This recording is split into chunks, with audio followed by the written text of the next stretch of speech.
Guys मैं आपका ऐसा रहा हूँ और मैं एक और वीडियो लेकर आया हूँ जो मेरे एक सब्सक्राइबर ने मुझे कहा था कि भाई प्रिज्म का एक वीडियो ले आइए।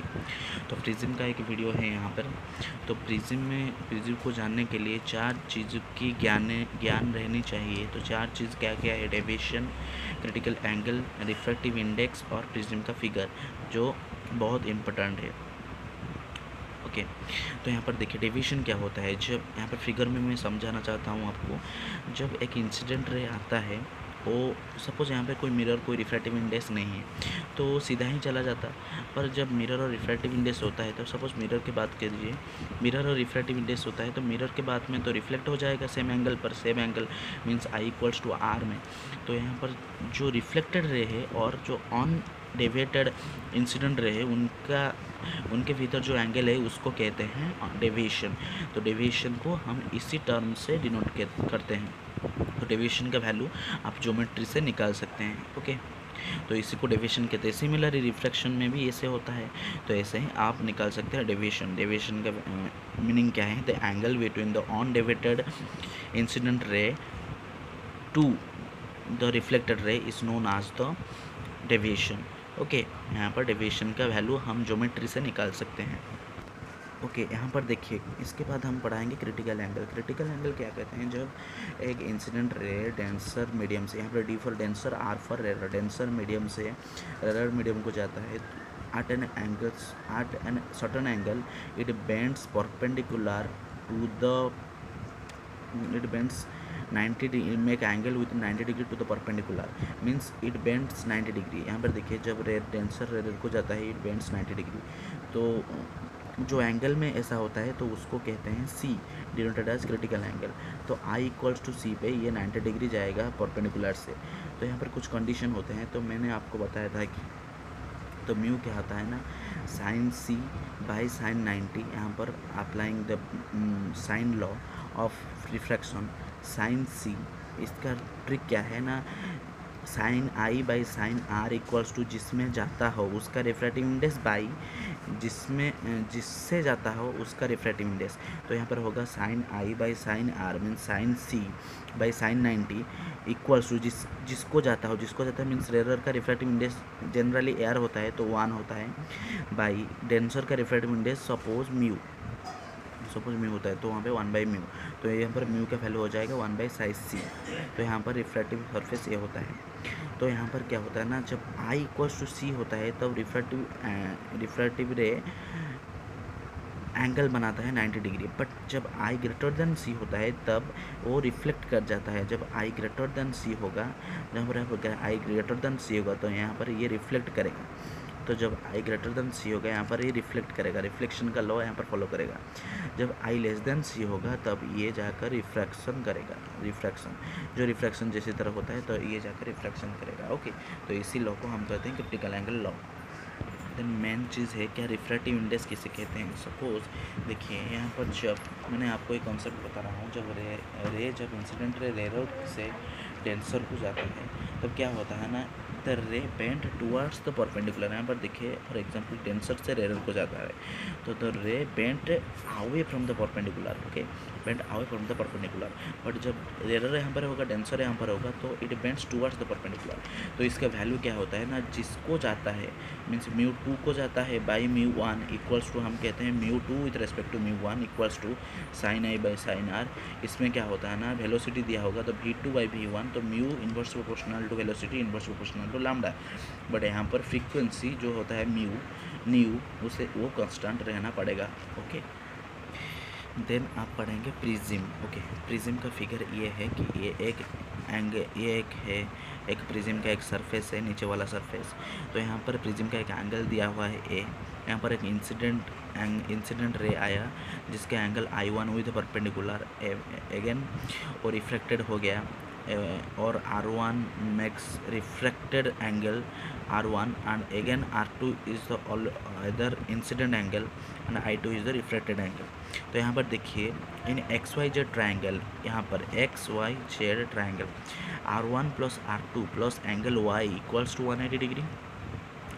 Again AXYZ rectangle AXYZ rectangle में क्या होता है ना, देखिए यहाँ पर ये परपेंडिकुलर है 90 90 180, टोटल एंगल होगा 360, 180 चला गया है, a प्लस वाई हो जाएगा 180। ओके, फिर से कह रहा हूँ, देखिए 90 ये तो हो जाएगा 90, यहाँ पर 90 हो जाएगा, एक यहाँ पर 90 हो जाएगा, यहाँ पर 90 हो जाएगा, तो a प्लस वाई हो जाएगा 180। तो यहाँ पर क्या होगा ना, a प्लस वाई 180, तो from equation 1 and 2 we get that a equals to r1 plus r2। ये बहुत इंपॉर्टेंट है आपके लिए। लेकिन डेविएशन क्या होता है मैं आपको बता दिया हूँ पहले से ही। तो यहाँ पर undeviated incident ray to the refracted ray जितना एंगल होगा तो डेविएशन होता है। डेविएशन क्या होता है ना, total angle of incident minus total angle of refraction. Total angle of incident क्या होता है ना, I1 minus refraction I1 plus I2 minus R1 plus R2। तो यहाँ पर मैंने बताया हूँ कि R1 plus R2 equals to A होता है। तो इस यहाँ पर I1 equals to I1 plus I2 रहेगा, R1 प्लस R2 A हो जाएगा, तो A हो गया। ओके, इक्वेशन 4 हो गया। ओके, देन यहाँ पर देखिए, पर यहाँ पर दो इक्वेशन मिला आपको। एक इक्वेशन है ये वाला, एक इक्वेशन है ये वाला, इसको याद रखिए, ये इक्वेशन ये वाला। तो मिनिमम डेविएशन का अर्थ क्या होता है ना, मिनिमम डेविएशन का ग्राफ का वैल्यू, आप ग्राफ थोड़ा बुक से देख लेंगे। मिनिमम डेविएशन के ग्राफ का वैल्यू ये होता है, यहाँ पर minimum deviation I equals to 0 हो जाता है, तो यहाँ पर मिनिमम डेविएशन डेल एम होता है। तो इसका ग्राफ थोड़ा बुक से मैं रेफ़र करूँगा। तो यहाँ पर से देखिए, तो del M for a del M value, del M होगा minimum deviation, I1 equals to I2 होगा, R1 इक्वल्स I2 होगा। थोड़ा प्रैक्टिकली समझते हैं। तो देखिए, जब हमारा डेविएशन क्या होता था, I1 plus I2 minus R1 plus R2। तो बताइए, जब I1 इक्वल्स टू I2 होगा, R1 इक्वल्स टू I2 होगा, तो इससे एक सेम लेवल पे होगा। पर जब एक 19-20 हो जाएगा, I1 ग्रेटर देन I2 में I1 लेस देन I2, तो थोड़ा ऊपर हो जाएगा डेविएशन वैल्यू। एंगल तो कभी भी नेगेटिव नहीं होता, यदि भी नेगेटिव होता है तो उसे पॉजिटिव माना जाता है। तो सम लेवल के ऊपर रहेगा, इक्वल लेवल के ऊपर रहेगा। तो मिनिमम क्या होगा जब हम इक्वल लेंगे, I1 equals to I2 equals to 1, then R1 equals to I2 R। Suppose means यहाँ पर let. Then we know that from equation 4, यहाँ पर इक्वेशन 4 हम जानते हैं del M equals to I1 plus I2 minus A. तो I1 plus I2 तो 2y हो जाएगा यहाँ पर, एवं और ए यहाँ पर रह जाएगा। और फ्रॉम इक्वेशन 3 से a equals to R1 plus I2, तो यहाँ पर देखिए a इक्वल्स टू 2R हो जाएगा, यहाँ पर जो हम सपोज करके लिए हैं तो यह हो जाएगा। तो यहाँ पर देखिए I इक्वल्स टू निकलेगा a plus DLM/2 and R निकलेगा a/2। तो हम जानते हैं कि mu equals to sine A by sine R, तो equals to sine A plus DM/2 by sine A/2। यहाँ पर स्क्वायर नहीं है, यहाँ पर A प्लस DM/2 है। यहाँ पर आप सोच लेंगे कि यहाँ पर स्क्वायर हो गया है, तो A भी आपके लिए बहुत इंपॉर्टेंट है। ओके, अच्छा देखिए, तो यहाँ पर क्या था ना, यहाँ पर पिछले बार हमने आपको पढ़ाया था कि mu equals to sine A plus DM/2 by sine A/2। तो यहाँ पर देखिए, यदि A टू स्मॉल होगा तो A प्रिज्म का एंगल है, तो प्रिज्म का एंगल यदि टू स्मॉल होगा तो A प्लस DM/2 भी टू स्मॉल होगा। हम जानते हैं कि साइन थीटा यदि टू स्मॉल होता है तो sine theta approximately equal to theta is equals to tan theta. तो यहाँ पर क्या होता है देखिए, तो we can write mu equal to sine A plus DM/2 by sine A/2। तो यहाँ पर लिख सकते हैं A प्लस DM/2 को खाली लिख सकते हैं A/2। तो इसको हम जब सिंप्लीफाई करेंगे तो निकलेगा del M equals to mu minus 1 refractive index of the prism minus 1 into A। ये भी आपके लिए बहुत इंपॉर्टेंट है। देन हमें यहाँ पर दिखना है कि एंगुलर डिस्पर्सन क्या है। ओके, एंगुलर डिस्पर्सन क्या है, जब एक वाइट लाइट पड़ता है, इंसिडेंट होता है, तो क्या होता है ना, जब उनका लैम्डा डिफरेंट होता है, तो जेहेतु जब लैम्डा डिफरेंट होगा तो हमें पता है कि lambda inversely proportional to refractive index. तो जिसका रिफ्रैक्टिव इंडेक्स ज़्यादा होगा उसका लैम्डा इतना कम होगा। तो जिसका रिफ्रैक्टिव इंडेक्स ज़्यादा होगा तो we know that from this equation, जिसका रिफ्रैक्टिव इंडेक्स ज़्यादा होगा तो उसका डेल एम भी ज़्यादा होगा। तो यहाँ पर बताइए, तो सबसे किसका लैम्डा कम होगा, सबसे किसका लैम्डा कम होगा? तो सबसे किसका लैम्डा, तो वायलेट का लैम्डा भीप की ओर, तो उड़िया में कहते हैं बाघ निस हनाला। ओके, तो भीप की ओर हिंदी में, इंग्लिश में कहते हैं, तो भीप की ओर इंग्लिश में कहते हैं, तो भी का लैम्डा बहुत कम होगा।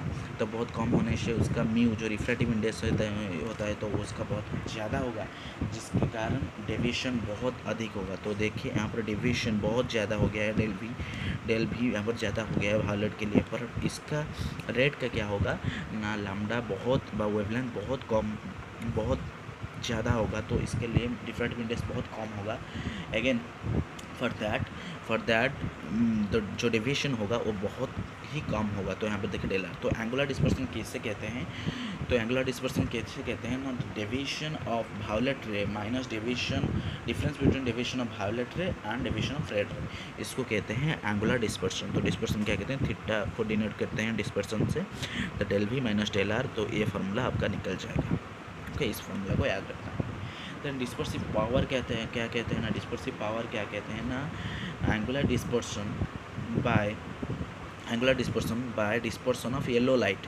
तो एंगुलर डिस्पर्सन क्या होगा, mu V minus mu are whole into A हो जाएगा, एंड येलो लाइट क्या हो जाएगा, mu I minus 1 into A cut जाएगा तो ये हो जाएगा। बट म्यू आई का वैल्यू कैसे निकलते हैं ना, म्यू भी प्लस म्यू आर बाई 2 ये हो जाएगा। ओके, इस फॉर्मूला को भी आपको याद रखना होगा। ओके, अभी हम सम इम्पोर्टेंट टॉपिक पढ़ेंगे। ओके, सम इम्पोर्टेंट टॉपिक क्या है ना, देखिए सम इम्पोर्टेंट टॉपिक है angle of grazing emergence. Grazing emergence का मीनिंग क्या है ना, रे प्रिज्म से बाहर नहीं निकलेगा, उसका एक सरफेस से देकर निकल जाएगा, देखिए यहाँ पर फॉर सपोज ग्रेजिंग एंगल आई से जाएगा, इंटरनल एंगल बाय इसको कहते हैं रिफ्लेक्टेड R1, और again reflected incident angle R2, पर यहाँ पर जो रिफ्लेक्टेड रे है तो एक प्रिज्म के सरफेस से बाहर निकल जाता है।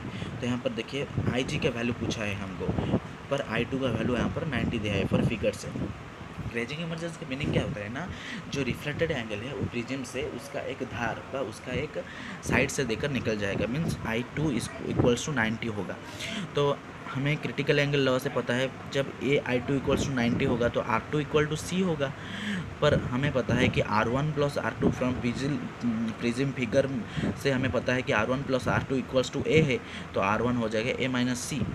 तो हम रिफ्रैक्टिव इंडेक्स से जानते हैं कि sine IG by sine R1 sine IG by sine R1 equal to mu, पर म्यू हमें पता है कि क्रिटिकल एंगल से 1 बाई साइन C, तो यहाँ पर हो जाएगा sine IG equals to mu into sine A by A minus C, क्योंकि R1 इक्वल्स टू हो जाएगा यहाँ पर A माइनस C, तो R1 के जगह से A माइनस C पुट कर देंगे, तो साइन A माइनस C को सिंप्लीफाई कर देंगे। यहाँ पर देखिए सिंप्लीफाई करने के बाद म्यू रहेगा, साइन ए भी रहेगा, पर कॉस सी का वैल्यू कैसे निकल रहे हैं, because we know that sine C equal 1 by mu, then cos C is equals to root over of 1 minus 1 by mu का होल स्क्वायर, ये होता है minus mu into cos A का वैल्यू रहेगा, साइन सी का value 1 by mu, mu cut जाएगा, तो यहाँ पर इसका टोटल वैल्यू निकल जाएगा, सिंपल वैल्यू। इसको हम याद रखेंगे, और यदि भी आप नहीं याद रख सकते हैं तो ये डेरिवेशन को याद रख लेना, ये डेरिवेशन बहुत इंपॉर्टेंट है, ये डेरिवेशन को याद रख लेना। इस तरह ही आप मैं रेफ़र करूँगा डेरिवेशन को, क्योंकि सब जगह से फार्मूला याद नहीं रखता। फिजिक्स का बहुत फार्मूला है, पर डेरिवेशन को याद रखने वाला ही बहुत चीज़ को आसानी से कर सकता है। तो डेरिवेशन को याद रखें, तो डेरिवेशन को याद रखने से कंसेप्ट आपका स्ट्रांग होता है। यहाँ पर देखिए, तो सी लेंगे, फिर से यहाँ पर करेंगे, यहाँ पर ये करेंगे, वो करेंगे, तो यहाँ पर करने के बाद क्या होता है ना, कंसेप्ट आपका स्ट्रांग होता है। पर डायरेक्ट फार्मूला लेके रखना नहीं चाहिए, वो रखने वाला फिजिक्स नहीं है। रखने वाला फिजिक्स को मैं सपोर्ट नहीं करता हूँ, मैं आपको समझाने वाला फिजिक्स को सपोर्ट करता हूँ। तो आप यही करेंगे कि आप जो डेरिवेशन है इसको याद रखेंगे, डायरेक्ट पुट करेंगे, जिसका डेरिवेशन फास्ट होगा। तो आपको इसलिए प्रैक्टिस करना होगा। मैं इतना प्रैक्टिस कर चुका हूँ कि मैं डेरिवेशन से ही करता हूँ प्रॉब्लम। ओके, तो आपको भी करना होगा। ओके, देन देखिए यहाँ पर और एक कंडीशन है, condition for reflection. Reflection means रे वहाँ पर ग्रेजिंग इमर्जेंस में बाहर जाता था, पर रे यहाँ पर बाहर नहीं निकलेगा, यहाँ पर टोटल इंटरनल रिफ्लेक्शन हो जाएगा। टोटल इंटरनल रिफ्लेक्शन पढ़ना है तो मेरा एक और वीडियो आ रहा है, उसको भी आप देख लेंगे। वहाँ पर टोटल इंटरनल रिफ्लेक्शन का पूरा वर्णन वहाँ पर होगा। तो वहाँ पर टोटल इंटरनल रिफ्लेक्शन का मैं जस्ट समराइज करता हूँ। टोटल इंटरनल रिफ्लेक्शन कैसे होता है ना, जब आई ग्रेटर देन सी होता है, i greater than C means i critical angle से बहुत ज़्यादा होता है, तो इसमें क्या होता है ना, रे बाहर नहीं निकलता, रेल इंटरनल रिफ्लेक्शन कर जाता है और इंटरनल रिफ्लेक्शन करके अंदर ही रहता है। तो यहाँ पर देखिए कंडीशन फॉर रिफ्लेक्शन किस कंडीशन से रिफ्लेक्ट होगा रे, तो हमें क्या लेना पड़ेगा, हमें अज्यूम करना पड़ेगा कि जब आई, देखिए कहाँ से ही हमको सी का सी को लाना होगा। ओके, देखिए कहाँ से हमको सी लाना होगा। तो यहाँ पर हम आजिम करते हैं कि I1 जो एंगल होता है इंसिडेंस का, suppose I1 tends to 90 degree. Suppose यहाँ पर आजिम करते हैं कि I1 टेंस टू 90 डिग्री। जब I1 90 डिग्री हो गया, R1 सी हो गया, तो आप बताएंगे कमेंट में। तो आप पूछेंगे कि सर आपने बताया था कि जब डेंसर से रेयर मीडियम को जाता है तभी क्रिटिकल एंगल होता है इंसिडेंट एंगल।